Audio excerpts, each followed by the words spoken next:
Assalamualaikum warahmatullahi wabarakatuh. Bismillahirrahmanirrahim. Alhamdulillahirabbil alamin. Allahumma shalli ala nabiyyina Muhammadin wa ala alihi wa ashabihi ajmain. Rabbi zidna ilma wa alhiqna bis-sholihin. Amin ya Allah ya rabbal alamin. Bapak Ibu jemaah sekalian yang dirahmati Allah, alhamdulillah kita bersyukur kepada Allah. Kita telah memasuki puasa hari yang keempat. Harapan kita mudah-mudahan kita bisa menyelesaikan puasa Ramadan sampai akhir nanti. Amin ya rabbal alamin. Dan semoga puasa yang kita lakukan pada tahun ini akan lebih bermakna, akan lebih berkualitas dari puasa-puasa sebelumnya. Dan mudah-mudahan Ramadan tahun ini bukan Ramadan yang terakhir dalam hidup kita. Semoga kita akan berjumpa dengan Ramadan berikutnya. Amin ya Allah ya rabbal alamin. Salawat salam sama-sama kita sampaikan kepada panutan abadi kita Rasulullah Muhammad SAW. Semoga kita termasuk umat yang mencintai Nabi dan mudah-mudahan Nabi mencintai kita. Baik, seperti biasanya kajian kita adalah tadabbur Al-Quran, yaitu renungan-renungan di bawah naungan ayat-ayat suci Al-Quran. Kali ini kita akan mengangkat satu tema, yaitu orang-orang yang merugi di Ramadan. Jemaah sekalian dirahmati Allah, salah satu tujuan Allah memerintahkan berpuasa adalah agar puasa kita itu membawa efek, membawa pengaruh dalam ketakwaan diri kita. Itu yang Allah jelaskan dalam surat Al-Baqarah ayat 183. Saya kira semua sudah hafal gitu ya. Bahwa puasa sesungguhnya bukan untuk puasa, tapi puasa adalah untuk takwa. Itu yang dijelaskan di Al-Baqarah 183. Ya ayyuhalladzina amanu kutiba alaikumusiyam kama kutiba alal ladzina min qablikum la'allakum tattaqun. Kalau kita mencermati satu ayat ini, maka puasa itu sebuah proses. Belum sampai tujuan. Jadi puasa itu adalah proses dari keimanan. Maka kan ayat puasa diawali dengan panggilan ya ayyuhalladzina amanu, wahai orang beriman. Yang dipanggil khusus hanya orang beriman. Dan kemudian setelah panggilan orang beriman, lalu ada perintah puasa. Kutiba alaikumus siyam. Berarti puasa itu proses dari sebuah perjalanan iman. Maka orang yang mengaku beriman kepada Allah ya wajib berpuasa. Kalau ada orang mengaku beriman kok tidak berpuasa, ya berarti diragukan keimanannya kepada Allah SWT. Apakah puasa itu tujuan? Bukan. Puasa itu proses dari keimanan. Lalu apa tujuan puasa? Ayat terakhir itu Pak, la'allakum tattaqun. Nah, itulah tujuan dari puasa. Jadi puasa bukan untuk puasa, tapi puasa hakikatnya adalah untuk takwa. Ya, maka nilai dari ibadah puasa kita bukan dilihat dalam satu bulan ini saja Pak. Nilai puasa kita bukan hanya dilihat di saat kita berpuasa saja, tapi nilai puasa kita akan dilihat sebelum dan setelah puasa. Adakah perubahan diri kita? Nah, perubahan diri itu disebut takwa. Saya ambil contoh, ada orang sebelum berpuasa, katakanlah masih malas sholat, masih malas ke masjid, ya. Lalu setelah puasa tetap aja masih sama. Nah, berarti indikator dari puasa itu, ya puasa itu belum membawa efek takwa. Karena kalau puasa membawa efek takwa, sebelum dan setelah puasa pasti ada peningkatan, pasti ada perubahan. Jadi sangat tidak tepat, sangat tidak pas kalau ada orang di saat bulan Ramadan rajin ke masjid, rajin baca Quran, rajin sholat malam, rajin sedekah. Tapi begitu selesai Ramadan, selesai semuanya, peningkatannya di mana? La'allakum tattaqunnya di mana? Ya, jadi saat Ramadan rajin ke masjid. Harusnya kalau puasa itu bisa membawa efek takwa, Pak, begitu selesai Ramadan ya nggak selesai ke masjidnya. Kan tujuan puasa adalah untuk peningkatan takwa. Pertanyaannya di mana peningkatan takwanya itu? Ramadan rajin ke masjid, Ramadan rajin baca Quran. Selesai Ramadan selesai semuanya. Nah, pertanyaannya gini, Pak. Pertanyaannya, kenapa semangat ibadah harus nunggu Ramadan? Apakah Allah hanya ada di Ramadan? Nah, itu harus menjadi perenungan kita. Nanti mumpung Ramadan masih panjang. Jadi jangan sampai kita termasuk orang-orang yang merugi di bulan puasa. Nah, salah satu orang yang merugi di bulan puasa itu dikatakan Rasulullah apa? Wailah liman kharaja min Ramadan la turfa'u darajatul iman. Sungguh celaka, kata Nabi, ada orang yang keluar dari Ramadan, maksudnya menyelesaikan Ramadan, Pak, gak meningkat keimanan dan ketakwaan. Ya, karena tujuan puasa agar meningkatkan keimanan, agar meningkatkan ketakwaan. Jadi Rasul mengatakan celaka, kata wailah, itu kalau kita buka di Quran ada ayat wailul lil mutaffifin, ada lagi wailul lil musallin. Kata wail itu ada yang mengartikan neraka wail, ada yang arti bahasa aslinya wail itu kecelakaan. Ya, wailah, celaka bagi orang yang keluar dari Ramadan, menyelesaikan puasa Ramadannya, tapi la turfa'u darajatul iman, tidak mengangkat derajat keimanan dan ketakwaan. Jadi saya lebih setuju kalau ada orang bertanya sama kita, Pak, kenapa sih Bapak itu berpuasa di Ramadan? Saya lebih setuju, Pak. Jawabannya itu ya Al-Baqarah 183. Kenapa saya berpuasa? Karena saya ingin jadi orang lebih baik. Takwa itu kan lebih baik. Jadi targetnya jelas, bukan hanya sebatas kenapa sih puasa? Kan ada orang yang ditanya kenapa puasa? Ya karena bulannya. Jadi puasa karena bulan puasa. Ya. Terus ada lagi, kenapa puasa di Ramadan? Jawabannya normatif saja, Pak. Ya, karena kewajiban. Kan saya orang Islam. Jadi kalau saya nggak puasa, ya saya takut dosa. Gitu. Akhirnya karena puasa hanya ditempatkan pada ranah kewajiban, akhirnya apa? Ya puasanya hanya sekedar menggugurkan kewajiban. Nah, kalau puasa itu hanya menggugurkan kewajiban, Pak, begitu selesai puasa Ramadan puas, karena sudah merasa menyelesaikan kewajiban-kewajiban. Tapi buat orang yang tahu tujuan puasa, begitu selesai puasa, justru disitulah dia mulai berpikir, kira-kira puasa membawa efek takwa atau tidak ya? Nah, kalau puasa saja nggak bawa efek takwa, lalu bagaimana kita bicara puasa kita diterima oleh Allah? Nah, jadi justru nilai puasa 1 bulan itu ya 11 bulan itu. Nah, buat orang yang mengerjakan puasa Ramadan itu tujuannya untuk takwa, justru setelah puasa itulah nilai puasa setelah puasa itu. Tapi buat orang yang hanya sekedar menggugurkan kewajiban, terus ada lagi puasa yang hanya sebatas seremonial, jadi berseri saja, Pak. Setiap tahun datang Ramadan ya seperti itu, pergi ke masjid, baca Quran, tapi habis itu tidak ada peningkatan. Maka puasa yang dilakukan itu belum membawa nilai ketakwaan. Itulah yang disebutkan Nabi kan, bahwa kam min shaimin laisa lahu min siyamil ajr. Banyak orang berpuasa tak mendapatkan pahala apa-apa, hanya mendapatkan haus dan lapar saja. Nah, inilah salah satu kerugian buat orang-orang yang bertakwa. Kemudian puasa itu kerugian buat orang yang berpuasa, yang puasanya itu tidak membawa efek takwa. Nah, jamaah sekalian yang dirahmati Allah Subhanahu wa taala. Baik, kita akan lihat di Al-Qur'an surat Al-Anfal surat ke-8 ayat ke-9. Al-Anfal surat ke-8 ayat 29. A'udzu billahi minasyaitonir rajim. Bismillahirrahmanirrahim. Ya ayyuhalladzina amanu ya ayyuhalladzina amanu in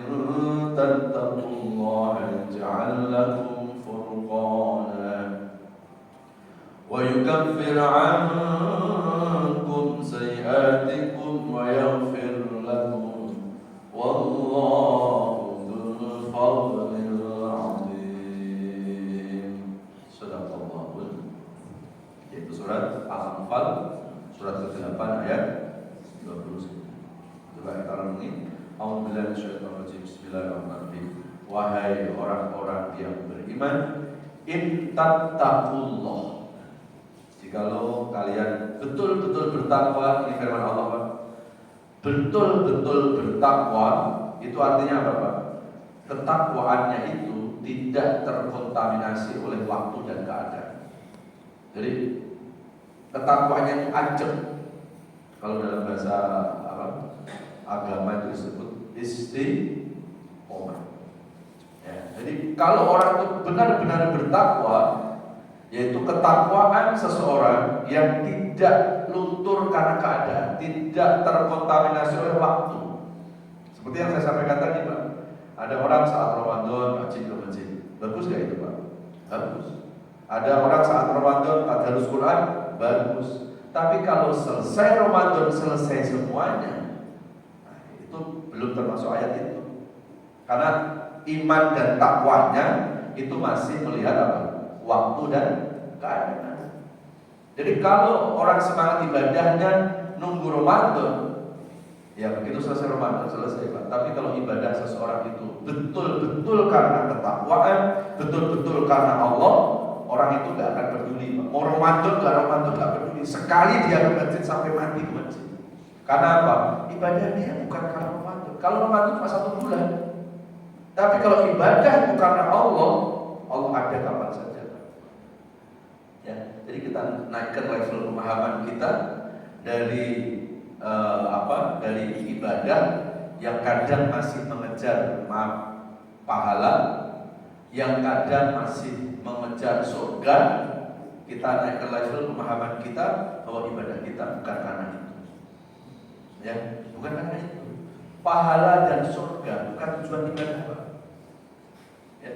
Pahala dan surga itu bukan tujuan ibadah, tapi tujuan ibadah adalah untuk Allah Sang Pencipta surga. Ya. Kalau orang itu ibadahnya tujuannya hanya sekedar mengejar pahala, ya pasti Ramadan Pak, habis-habisan. Kalau orang itu ibadahnya hanya mengejar surga, ya pasti di bulan Ramadan. Ya kan? Tapi kalau ibadahnya itu karena Allah, dia nggak akan peduli Pak. Mau Ramadan nggak Ramadan, Allah selalu ada. Surga pahala itu selalu ada kapan saja. Surga pahala tidak hanya ada di Ramadan. Lalu boleh nggak Pak Ustaz ibadah mencari surga? Boleh nggak ibadah mencari pahala? Ya boleh, sampai larang. Tapi pahala dan surga sebaiknya jangan jadi tujuan. Pahala surga jadikan penyemangat saja. Pahala dan surga jadikan motivasi saja. Kalau dalam dunia kerja itu ada istilah insentif. Jadikan insentif saja Pak. Pahala dan surga itu. Jadi penyemangat. Duh, kenapa sih kok rajin baca Quran? Enggak apa-apa. Kita ingin dapat pahala, enggak masalah. Kita ingin masuk surga, enggak masalah. Tapi tujuan ibadah jangan semata-mata karena itu. Karena kalau ibadah kita tujuannya untuk mengejar pahala, biasanya ibadah itu hitung-hitungan. Dan kalau ibadah hitung-hitungan Pak, ibadah itu enggak akan bertahan lama. Tergantung hitungan. Dan ini yang terjadi Pak. Saya yakin masjid kita ini Ramadan malam-malam ini masih ramai. Ya kan? Gitu ya. Nah, nanti ya, tapi insya Allah sih Pak, itu tahun lalu Pak, tahun lalu jangan kita mendahului takdir ya. Gitu ya. Tapi Pak, ya selesai Ramadan nggak lihat lagi keramaian itu. Karena orang selalu sudah terpatri dalam pemahamannya kok Ramadan itu pahala-pahala nggak masalah sebetulnya. Jadi tidak salah orang itu beribadah berharap pahala, berharap surga, nggak masalah karena Allah sudah menyediakan itu gitu. Tapi harusnya surga dan pahala bukan tujuan. Tapi surga dan pahala itu jadikan penyemangat saja. Ya. Nah, kalau kita buka di tadi kan di Al-Baqarah 183, lalu Al-Anfal surat ke-8 ayat 29. Sekarang kita buka lagi di surat Al-Baqarah ayat 21. Itu lebih umum Pak. Al-Baqarah 21. A'udzu billahi minasyaitonir rajim. Bismillahirrahmanirrahim. Ya ayyuhan nasu u'budu rabbakum alladzi khalaqakum walladzina min qablikum la'allakum tattaqun. Nah, itu lebih umum lagi Pak. Wahai manusia, ibadahilah Allah yang menciptakan manusia, dan tujuan ibadah adalah la'allakum tattaqun, untuk takwa. Di situ nggak ada keterangannya beribadahlah tujuannya adalah biar masuk surga. Enggak. Karena apa? Karena surga itu adalah bonus. Yang ngasih bonus ya Allah. Berarti kalau surga yang ngasih adalah Allah, yang paling pas Pak, ibadah cari surga apa cari Allah? Cari Allah.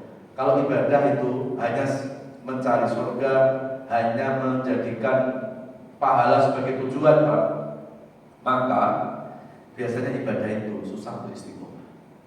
Susah untuk istiqomah. Ya. Dan suatu saat ini saya kadang-kadang berpikir andai Pak. Andai suatu saat Allah mengumumkan, Bapak Ibu, Allah telah mencabut neraka, Allah telah mencabut surga. Jadi nggak ada surga, nggak ada neraka. Buat orang yang ibadahnya hanya mengejar surga supaya nggak masuk neraka, saat itu dia bilang yes. Kalau begitu saya berhenti ibadah. Kenapa? Ya karena tujuannya itu kan. Tapi kalau tujuan ibadah itu karena Allah, dia nggak peduli Pak. Karena tujuannya bukan surga dan neraka. Tujuannya adalah karena Allah Subhanahu wa Ta'ala.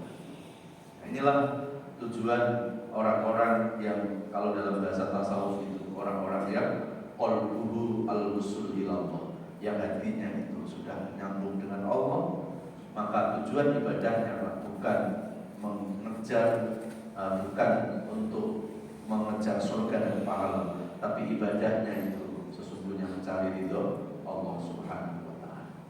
Ya. Loh, kenapa kok ibadah itu supaya kita bertambah ketakwaan kita kepada Allah? Ya. Kok bukan tujuannya untuk cari surga, bukan tujuannya untuk cari pahala? Di dalam surga itu ada kenikmatan lebih tinggi lagi. Ya, gitu. Di dalam surga itu ada kenikmatan yang lebih puncak. Kan selama ini kita berpikir bahwa surga itu sumber kenikmatan, puncak dari kenikmatan. Enggak Pak. Ya. Ada nikmat yang lebih puncak dari surga. Apa itu? Saat kita di dalam surga bisa menatap wajah Allah, itu lebih nikmat dari surga. Maka kenapa ibadah yang paling puncak keikhlasannya itu hanya Allah, hanya karena Allah, bukan karena surga. Karena kalau sudah kita ketemu Allah di surga, itu mungkin tidak dapat surga. Tapi hari ini kan kita main potong kompas, ibadah surga, ibadah pahala. Harusnya ibadah ketemu Allah dulu. Hati kita ini ketemu Allah, hati kita betul-betul lillahi ta'ala. Begitu sudah ketemu Allah, efeknya pasti surga. Ya, sama seperti gini, Bapak Ibu. Orang kalau berzikir, biasanya orang berzikir yang dicari apa? Orang zikir itu yang dicari apa? Ada orang mulutnya komat terus, subhanallah, alhamdulillah, walailah. Zikir terus.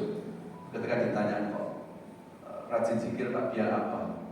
Saya yakin kalau saya tanya 100 orang Pak, mungkin 99% jawabannya adalah kenapa saya zikir? Karena saya mencari ketenangan. Ya kan gitu kan? Karena saya mencari, lagi susah, lagi banyak masalah, lagi gelisah, lagi galau, maka saya banyak zikir. Jadi zikir cari apa? Zikir cari tenang Pak Ustaz. Nah, sekarang kita tanya, yang ngasih ketenangan siapa? Allah. Kalau yang ngasih ketenangan Allah, yang paling pas zikir cari tenang apa zikir cari Allah? Zikir cari Allah. Kalau orang zikir cari tenang, biasanya nunggu susah baru berzikir. Tapi kalau zikir karena Allah, dia tak peduli Pak. Mau senang susah ya ingat Allah. Nah itu Pak. Ya, saya ambil contoh yang apa ya? Yang mungkin bisa di analogikan dengan kenapa kita ibadah tujuannya bukan untuk cari surga pahala, tujuan kita cari Allah. Karena kalau udah ketemu Allah, efeknya pasti surga. Ya, jamaah sekalian yang dirahmati Allah Subhanahu wa taala. Kan ada syair yang dibaca oleh seorang ulama sufi, Abu Nawas itu, yang sering kita buat puji-pujian, bila nilas tulil firdausi ahla wala aqwa 'ala naril jahim fahabli taubatan waghfir dunubi fa innaka ghafirud dzambil 'azim. Artinya apa, Pak? Ya Allah, aku tidak pantas masuk surga ya, tapi aku juga gak kuat kalau aku masuk neraka. Apa yang dicari? Masuk surga. Sepertinya kayak gak mau gitu, karena aku gak pantas masuk surga ya Allah. Padahal sekelas ulama sufi, Pak, Abu Nawas itu membuat Harun Ar-Rasyid itu, Pak, sampai cium tangan di sana. Karena apa? Karena ilmu kolbunya. Ya. Lalu siapa namanya? Abu Nawas tadi, dia bilang aku nggak pantas masuk surga. Berarti apa, Pak? Dia merasa aku banyak dosa. Ya. Lalu, tapi aku juga nggak kuat ya Allah. Kalau Kau masukkan aku ke neraka. Kalau Allah itu mendengar, Pak, ini apa sih, cari apa sih? Ya, coba Pak, cari apa, Pak? Masuk surga kok kayak nggak mau, tapi masuk neraka juga nggak mau. Padahal isinya akhirat cuma dua, kalau nggak surga ya neraka. Ternyata ada yang lebih penting dari surga, ada yang lebih penting dari supaya nggak masuk neraka. Apa yang lebih penting itu, Pak? Yaitu berharap ridho Allah. Kenapa? Kalau orang itu hatinya sudah nyambung dengan Allah, al-arif billah, orang-orang sudah mengenal Allah, Pak. Ya, kalau orang sudah mengenal Allah, seseorang yang dapat ridho Allah, orang itu akan mendapatkan kebahagiaan. Ya, walaupun masuk neraka, kalau dapat ridho Allah, bahagia. Ini mungkin agak aneh, ya. Ini agak aneh, ya. Pengajar subuh-subuh membahas ya bahwa pahala surga jangan jadi tujuan, agak aneh ya memang itu ya, karena kalau kita ibadah dari mulai kecil sampai sekarang, Pak, maaf ini tujuannya hanya mengejar-ngejar apa pahala, dan akhirnya transaksional. Dan kalau transaksional ya maaf, tahu sendiri kan, Pak, ya ini lihat Ramadan rame, Pak, selesai Ramadan selesai. Karena selalu yang dipikir tuh pahala. Belum lagi nanti 10 hari terakhir bulan Ramadan. Tapi jangan salah kalau saya nyampein ini seolah-olah berarti nggak penting itu Lailatul Qadar. Jangan. Ya, saya dari awal tidak pernah mengatakan bahwa ibadah nggak boleh mencari surga. Boleh. Ibadah bukan tidak boleh mencari pahala, boleh. Tetapi jangan pahala dan surga jadi tujuan. Jadi gitu, Pak, ya. Pahala surga itu jadi penyemangat, insentif tadi, Pak. Tapi tujuannya sang pencipta surga itu. Ya. Kalau kita sudah mendapat ridho Allah, Pak, ya Allah, jangankan kita di surga, di neraka aja tenang. Loh, Pak Ustaz, ya, berani ngomong itu ada jaminan nggak itu? Ya, lihat aja kisahnya. Kisah malaikat Malik. Malaikat Malik siapa, Pak? Ya, malaikat Malik siapa? Nah, ini kalau tanya malaikat yang dihafal cuma Israel saja. Ya, yang mencabut. Ya, Malik siapa? Malik itu malaikat yang ditugaskan Allah untuk menjaga neraka, Pak. Di mana dia? Dia di neraka. Tapi terasa panas nggak malaikat Malik? Pernah ada riwayat malaikat Malik minta pensiun dini? Ya Allah, yang enak-enak itu malaikat-malaikat selain aku, ya Allah. Ini aku maksud ditugas jaga neraka, panas tahu ya Allah. Nggak ada itu, Pak, sisanya. Kenapa malaikat Malik nggak merasa panas di neraka? Ya dapat ridho Allah. Allah yang ngasih izin. Maka ridho Allah sesungguhnya lebih penting dari surga dan pahala. Jamaah sekalian yang dirahmati Allah Subhanahu wa taala. Itulah yang ditakuti sama iblis, Pak. Orang itu kan sudah ibadah itu. Ibadah itu kalau sudah betul-betul tujuannya itu ridho Allah. Ini yang paling ditakuti sama iblis. Ya, dalam satu pertemuan iblis sama Rasulullah, iblis itu pernah mengatakan kepada Rasulullah, ya Rasulullah, aku tidak takut umatmu yang ahli ibadah, tapi aku hanya takut umatmu yang ikhlas dalam ibadah. Ya. Saya ulangi ya, iblis tidak takut dengan orang yang ahli ibadah, tapi iblis takut dengan orang yang ikhlas dalam ibadah. Yang ditakuti apa? Ikhlas. Dan puncak dari keikhlasan, kalau betul-betul ibadahnya itu hanya mengharap ridho Allah. Ya. Jamaah sekalian yang dirahmati Allah, ini bisa dibuka. Ini pernyataan iblis.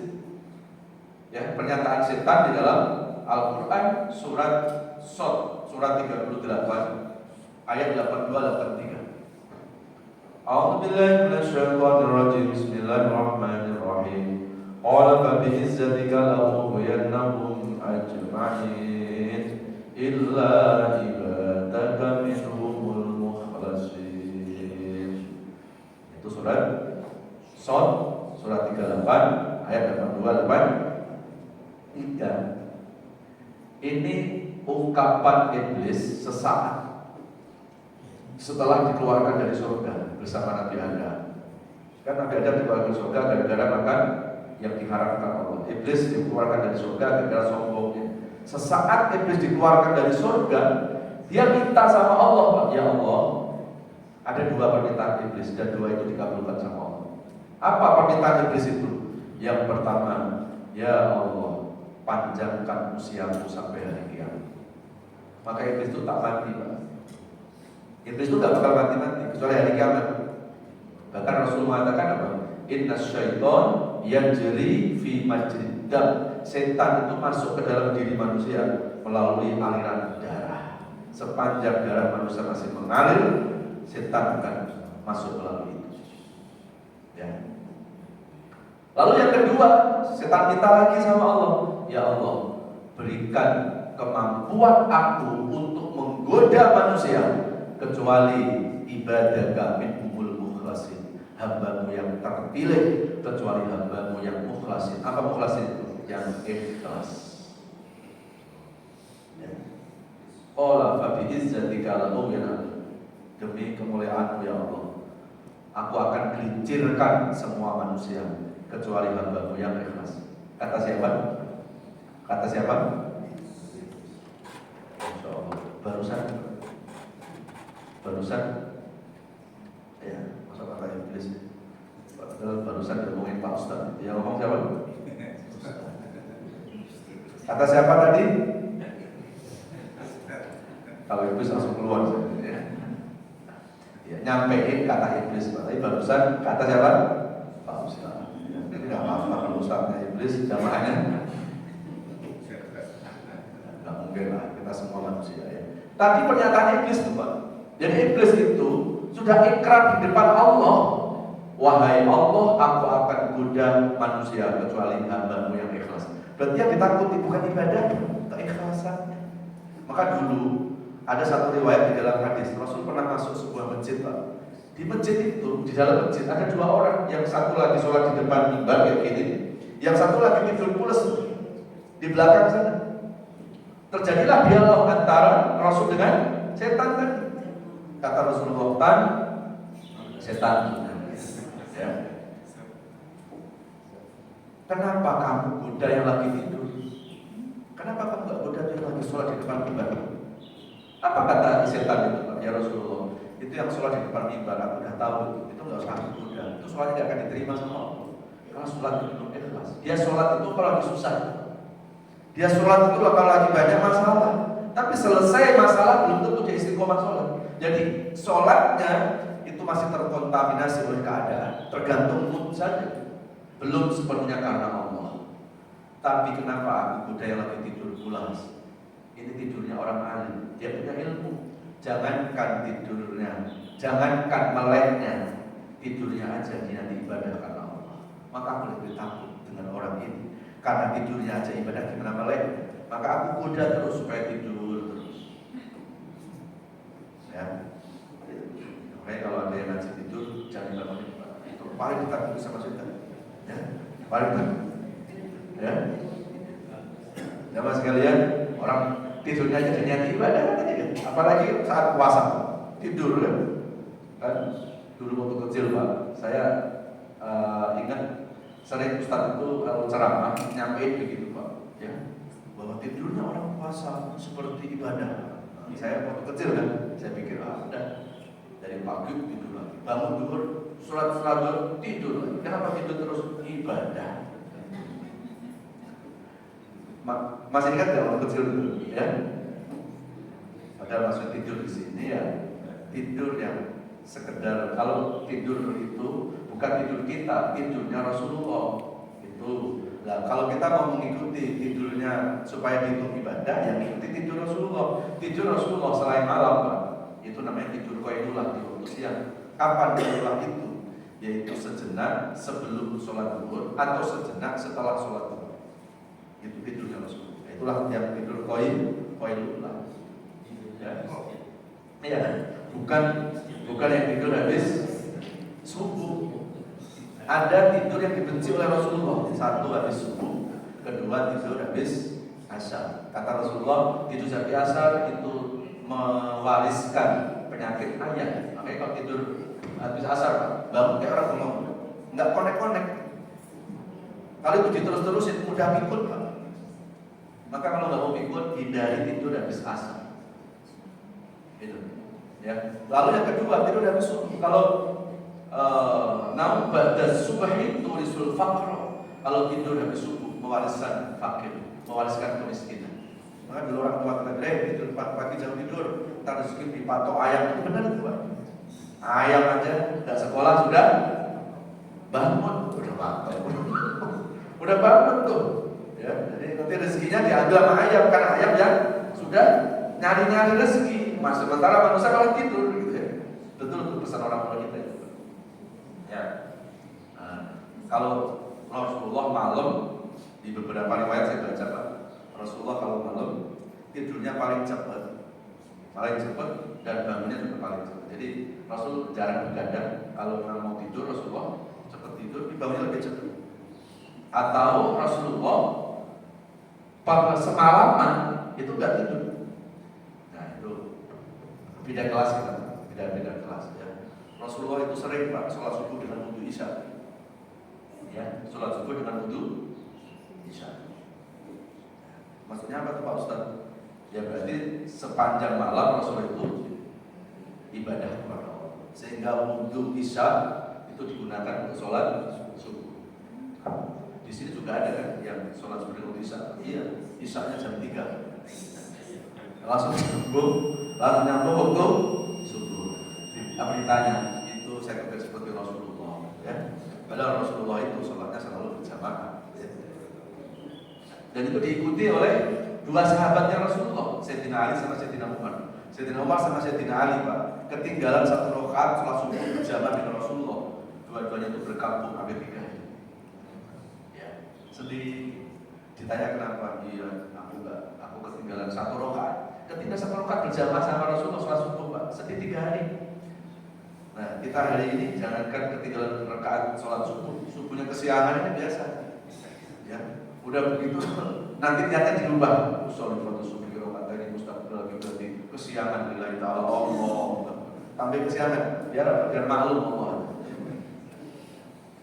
Inilah kekuatan iman para sahabat. Makanya di antara sahabat yang dirindukan surga itu juga saya termasuk Sayyidina Ali dengan Sayyidina Umar.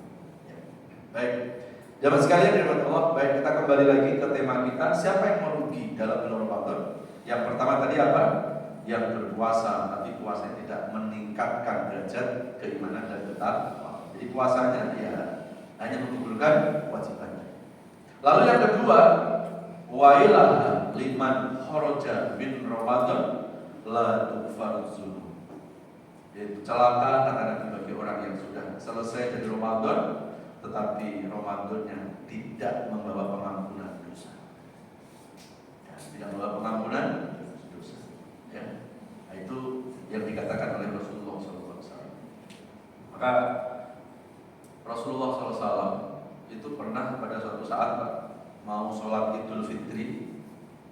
dan Rasulullah saat itu yang menjadi khotib, ya. Rasulullah naik ke mimbar, naik menuju mimbar. Konon mimbar Rasulullah itu ada tiga tangga, ya. Tiba-tiba ketika Rasulullah menginjakkan kaki ke tangga yang pertama, Rasul tiba-tiba mengucapkan amin dengan suara keras. Amin.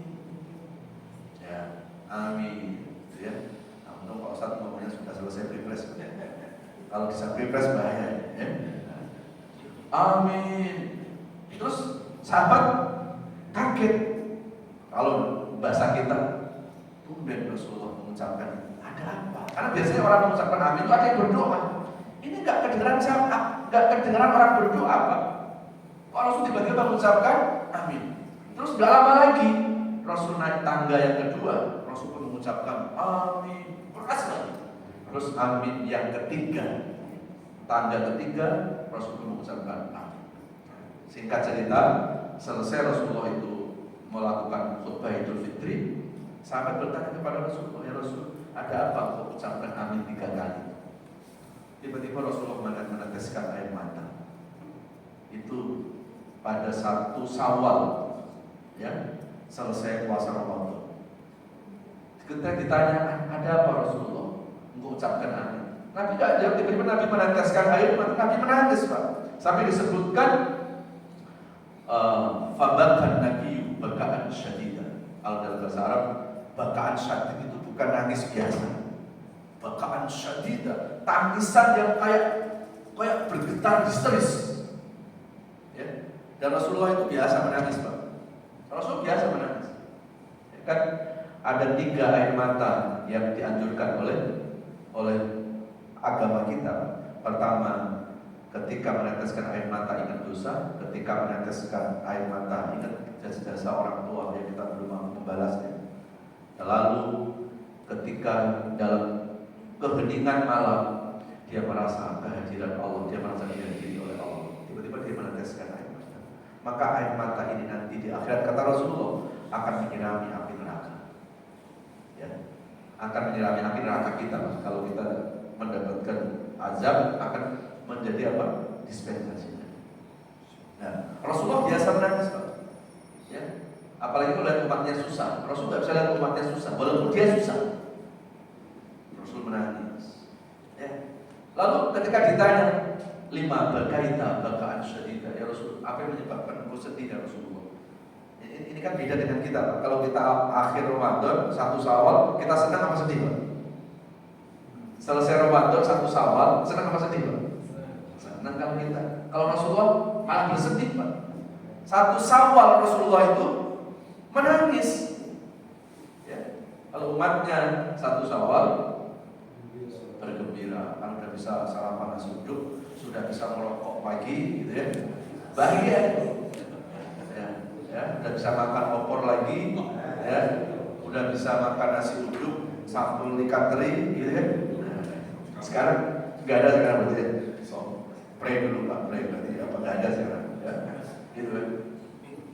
Ada yang sedih loh Pak Ustadz, kayak Rasulullah, sedihnya kayak Rasulullah, tapi bukan penyebabnya seperti Rasul. Ada yang sedih Pak, akhir Ramadan siapa yang belum dapat THR itu sedih.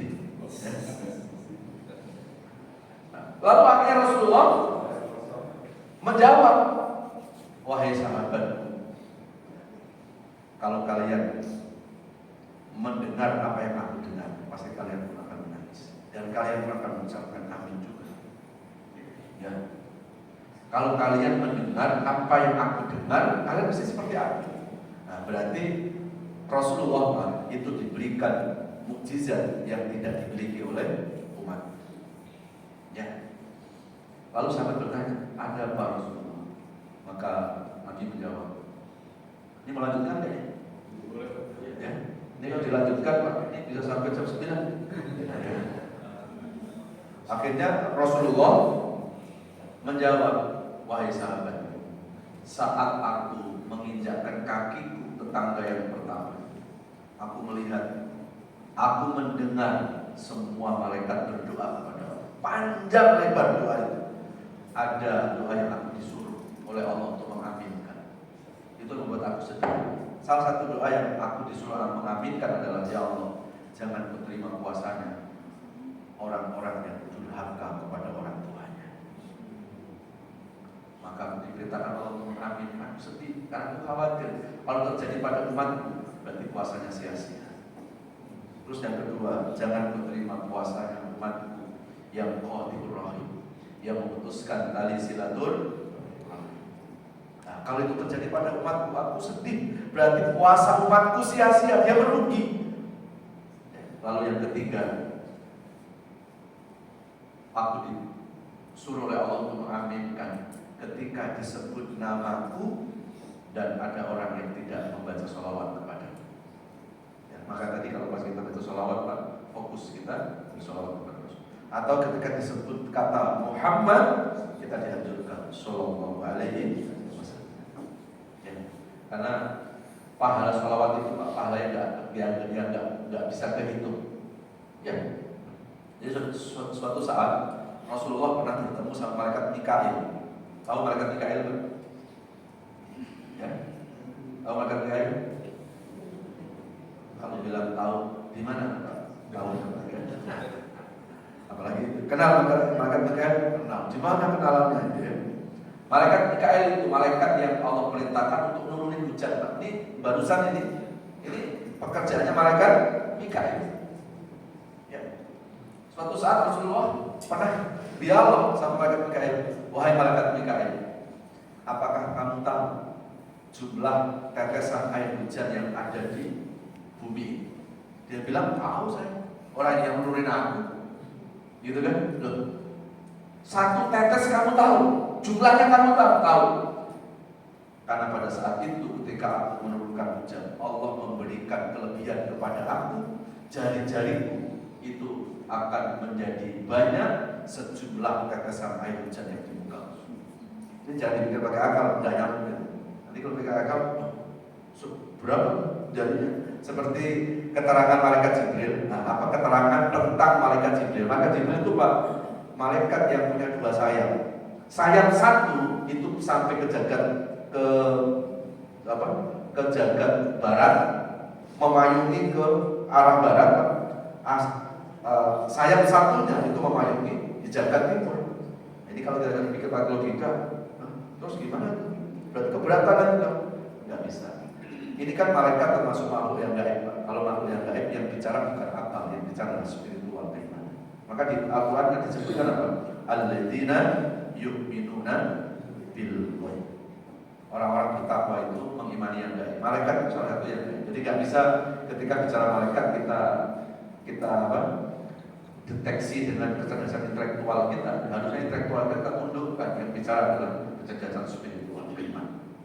Nah, tapi tiba-tiba malaikat Mikail ngomong, kalau cuma jumlah tetesan hujan, aku tahu itu berapa jumlahnya, tapi ada yang aku nggak bisa menghitungnya. Kaget terus, loh, kalau menghitung tetesan hujan kamu bisa, kok kamu nggak bisa menghitung? Apa yang kamu nggak bisa menghitung itu? Apa jawab malaikat Mikail? Ketika umatmu bersolawat kepada ya Rasulullah, kamu nggak bisa menghitung pahala. Maka satu-satunya amalan yang Rasulullah perintahkan di Quran, Innallaha wa malaikatahu yusholluna 'alaihi. Sesungguhnya Allah dan malaikat itu bersolawat. Berarti ketika kita bersolawat, Pak, kita itu mengamalkan apa yang telah dilakukan oleh Allah. Coba Bapak Ibu buka di Quran. Allah menyuruh sholat. Ada nggak keterangan Allah itu sholat? Nggak ada. Allah menyuruh zakat. Ada nggak keterangan Allah berzakat? Nggak ada. Allah menyuruh puasa. Apakah Allah itu berpuasa? Nggak ada. Tapi ketika Allah menyuruh bersolawat kepada Nabi, nah Allah sendiri yang bersolawat kepada Rasulullah SAW. Itu menunjukkan, Pak, bahwa amalan solawat itu amalan yang tertinggi setelah amal-amalan yang wajib. Ya, cuma kadang-kadang ada orang yang masih belum yakin, datang ke ustaz, datang ke syekh, tolong dong kasih amalan kan. Loh kok masih nggak yakin sama amalan sholawat tuh? Ya, sholawat aja, Pak. Sholawat saja. Ya, nah, karena sholawat itu, Pak, itu mendinginkan. Ya, kalau la ilaha illallah itu membakar setan. Makanya kalau orang biasanya kalau kita masuk di dunia tasawuf, di dunia tarikat itu, Pak, biasanya kan orang tarikat itu ada wirid. Apa wiridnya kan la ilaha illallah pasti penutupnya adalah sholawat. Biasanya kalau zikir la ilaha illallah itu ada hawa yang beda, hawa panas. Karena kan la ilaha illallah itu menghancurkan setan, ya, gitu. Nah, maka untuk meredamnya adalah sholawat. Ya, jadi mudah-mudahan Pak, apa yang disedihkan Rasulullah tidak terjadi pada diri kita. Berarti kuncinya apa? Ya puasa kita harus semakin menambah kita berbuat baik sama orang tua. Tapi orang tua sudah nggak ada alasan berhenti berbuat baik sama orang tua kalau sudah meninggal dunia. Kenapa? Karena kewajiban anak itu tetap harus berbuat baik pada orang tua walaupun sudah tiada. Cuma hanya beda cara berbuat baik. Ya, kalau orang sudah meninggal dunia, Pak, orang tua kita sudah meninggal dunia, ada 5 yang harus kita lakukan. Pertama, ayyukhlisu ba'da wafatima, ikhlaskan setelah meninggal. Jangan diratapi. Yang kedua, antu sholat qorobatihima, maka sambung tali silaturahim dengan kerabat-kerabat orang tua. Nah, sekarang orang tua masih punya kerabat. Ketika kita menyambung tali silaturahim dengan kerabat orang tua, itu membagikan orang tua dalam kubur sana. Nah, itu akan sampai ke orang tua. Lalu yang ketiga apa? Wa antuso wasiatuhuma, lakukan wasiat-wasiat orang tua. Dulu orang tua kita pernah berpesan apa sama kita? Jalan. Itu juga membahagiakan orang tua. Lalu yang keempat adalah wa an yukta dainuhuma, lunasi utang-utangnya. Yang keempat adalah, yang kelima adalah wa ayat walam, doakan orang tua. Jadi tidak ada istilah orang tua sudah meninggal dunia sudah selesai. Justru ketika orang tua sudah meninggal dunia, yang diharapkan kebaikan itu hanya satu-satu dari anak. Nah, kalau anaknya tidak membawa kebaikan, terus apa? Ya, yang diterima orang tua sudah kembali kepada Allah. Nah, yang kedua apa tadi? Memutuskan tali silaturahim, itu juga akan memutuskan pahala puasa. Ya. Maka kalau tidak, dalam bulan puasa ini kita eratkan hubungan silaturahim kita. Mungkin kemarin ada ketegangan sedikit, nah sekarang move on, sekarang bertajam bersamaan, tidak usah bertajam berbeda. Lalu perbanyak sholawat kepada Rasulullah SAW. Mudah-mudahan apa yang saya sampaikan ada manfaat. Amin ya Allah ya Rabbal. Cukup ya. Kita membuka masih berapa jam? Masih lama harus cukup ya. Yuk kita berdoa kepada Allah. Mudah-mudahan doa kita dikabulkan Allah Subhanahu wa taala. Yang sakit Allah angkat penyakitnya, yang lagi dirundung dengan berbagai macam ujian, semoga Allah berikan kesabaran. Al-Fatihah. Bismillahirrahmanirrahim. Alhamdulillahirabbil alamin. Shiratal ladzina an'amta 'alaihim. A'udzu billahi minasyaitonir rajim. Bismillahirrahmanirrahim. Alhamdulillahirabbil alamin. Allahumma shalli ala Muhammad wa ala alihi wa sahbihi wa barik wa sallim ajmain. Allahumma ja'alna min ahlil Qur'an. Ya Allah, jadikan kami semua termasuk ahlul Quran, orang-orang yang pencipta Al-Quran, mampu membacanya, mampu mengkajinya, mampu menghafalkannya, dan juga mampu mengamalkannya. Ya Allah, ya Allah, jadikan Al-Quran yang kami kaji pada subuh ini akan meningkatkan kualitas iman dan takwa kami. Ya Allah, jadikan Al-Quran ini menjadi penyejuk di hati sanubari kami. Jadikan Al-Quran menjadi obat buat seluruh penyakit-penyakit kami, baik penyakit fisik maupun penyakit hati yang susah diobati. Ya Allah, jadikan Al-Quran ini menjadi cahaya penerang dalam kegelapan alam kubur kami nanti. Jadikan Al-Quran menjadi syafaat pertolongan di akhirat nanti. Ya Allah, ya Allah, kami bersyukur kepadamu. Ya Allah, Engkau pertemukan kami dengan bulan Ramadan ini. Ya Allah, jadikan puasa Ramadan ini tidak hanya sebatas mengumpulkan kewajiban, namun jadikan puasa Ramadan ini agar membawa efek, membawa pengaruh dalam ketakwaan, dalam perbaikan diri kami. Ya Allah, ya Allah, bila hidup ke depan kami ini masih membawa kebaikan-kebaikan, mohon ya Allah, panjangkan usia kami. Ya Allah, berikan kesehatan jasmani rohani kami, angkat seluruh penyakit-penyakit kami.